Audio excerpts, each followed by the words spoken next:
आज हम पढ़ रहे हैं क्लास 4 का संस्कृत, जिसका पाठ है पाठ 7। पाठ 7 की हम बात करते हैं, जिसका नाम है नीति श्लोकः। क्या नाम है? नीति श्लोकः। चलिए आ जाइए। अभिवान दशीलस्य नित्य वृद्धो सेविनः। अभिवान द्विशल्य यानी कि जो कैसे रहते हैं, जो सदा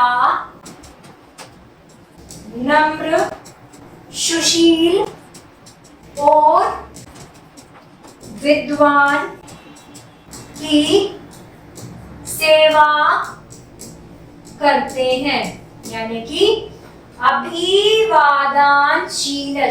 यानी कि जो सदा नम्र, सुशील और वृद्धोपसेविना यानी कि वृद्धों की सेवा करने वाले। जो सदा नम्र रहते हैं और वृद्धों की सेवा करते हैं। चत्वारि तस्य वर्धन्ते आयु विद्या यशो बलम, यानी कि चत्वारि का मतलब उसका, चत्वारि उसका, आयु विद्या यशो बल, यह चारों, यानी कि उसकी आयु, विद्या, यशो बल, यह चारों क्या हैं? बढ़ते हैं। संपत्ततो च विपत्ततो च महता मेघरूपता। क्या कह रहा है? संपत्तो यानी कि उदय होते समय, संपत्तो तो यानी कि उदय होते समय। वित्तते च महाते मेघरापंता, यानी कि और क्या कह रहा है? महता मेघरूपता। संपत्तो च विपत्तो यानी कि जो संपत्ति और विपत्ति है उसकी बात कर रहा है। चह मैकतो रता यानी कि जो भी हमारी समस्याएं वो क्या हो जाती हैं? दूर हो जाती हैं। उदयो सविता रक्तो रक्ताश चास्त सम्मेयो तथा, यानी कि क्या कह रहा है? उदय यानी कि उदय होना। किसके समय? उदय के समय, उदय होते समय, उदय होते समय सूर्य कैसा होता है? रक्तो रक्ता यानी कि लाल। पश्चात स्तास्त समय यानी कि छिपते समय। क्या कह रहा है? छिपते समय। अस्त होते समय भी कैसा होता है? लाल ही होता है।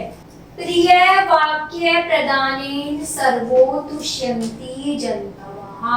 प्रिय यानी कि प्रिय, वाक्य प्रदान यानी कि प्रिय वचन बोलने वाले, प्रिय वचन बोलने वाले, सर्वो यानी कि सभी, तुष्यन्ति जन्तवः या सभी जीव, सभी जीव कैसे हो जाते हैं? तुष्यन्ति जन्तवः यानी कि संतुष्ट हो जाते हैं। तस्मात् प्रिया ही वाक्यव्य वचना का दरिद्रता। क्या कह रहा है? इसलिए सदैव प्रिय वाक्य ही बोलने चाहिए। इसलिए तस्मात् इसलिए, प्रिय यानी कि प्रिय ही वाक्य, इसलिए सदैव कैसे बोलने, वचन बोलने चाहिए? प्रिय वचन बोलने चाहिए। वचने का दरिद्रता, वचन को बोलने में कैसी कंजूसी। दरिद्रता मतलब कंजूसी, वचनों को बोलने में कैसी कंजूसी। वृथा वृष्टि समुद्रेषु वृथा तप्तस्य भोजनम वृथा दाना समर्थस्य वृथा दीपा दीपवाटी अच्छी। क्या कह रहा है? वृथा वृष्टि यानी कि समुद्र के लिए, वृथा वृष्टि यानी कि समुद्र के लिए क्या व्यर्थ है? वर्षा व्यर्थ है। समुद्र के लिए वर्षा का होना क्या है? व्यर्थ है। वृथा तस्य भोजनम, उसी प्रकार वृथा, दोबारा से देखते हैं वृथा, उसी प्रकार एक तप्तर यानी कि पेट भरे मनुष्य के लिए किसका भोजन को देना उसके लिए क्या है? व्यर्थ। वृथा दान समर्थस्य यानी कि किसके लिए? धनी व्यक्ति के लिए, धनी व्यक्ति के लिए दान क्या है? समर्थस्य है। वृथा दीपा दीपावीच यानी कि दिन के समय, वृथा दीपा यानी कि दिन के समय दीपक जलाना व्यर्थ है। तो प्यारे बच्चों क्या बोल रहा है? पहले आप खुद सोचिए, कोई व्यक्ति है जिसका पहले से ही पेट भरा हुआ है, आप उसको भोजन दे रहे हैं, तो क्या फायदा उसके भोजन का? कोई नहीं। आप भोजन ऐसे व्यक्ति को कराएं जिसे भोजन की आवश्यकता है।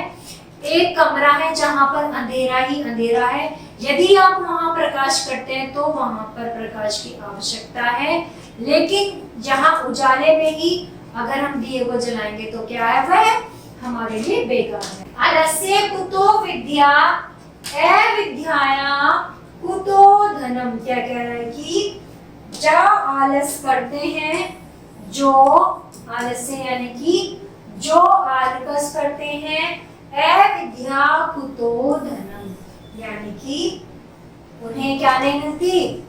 उन्हें विद्या नहीं मिलती। अधनस्य कुतो मित्रम अमित्रस्य कुतो सुखदम यानी कि जिनके पास विद्या नहीं होती वे धन नहीं कमा सकते। जिनके पास क्या नहीं होती? विद्या नहीं होती, वे धन नहीं कमा सकते।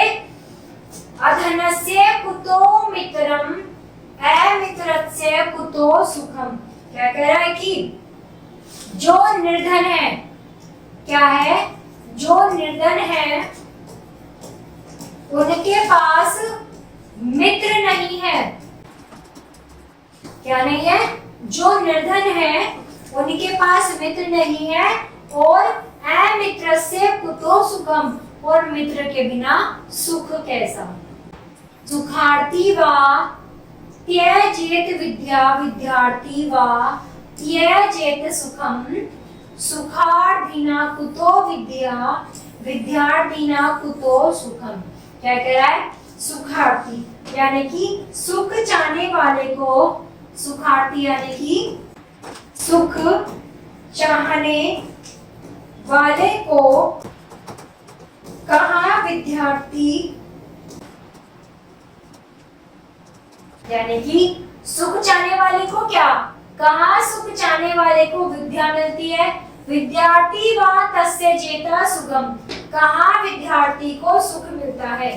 सुखार्थिनी कुते विद्या विद्यार्थिनी कुतो सुखम यानी कि विद्यार्थी को सुख छोड़ देना चाहिए, यानी कि जिस विद्यार्थी को विद्या से सुख ना मिले उस सुख को छोड़ देना चाहिए।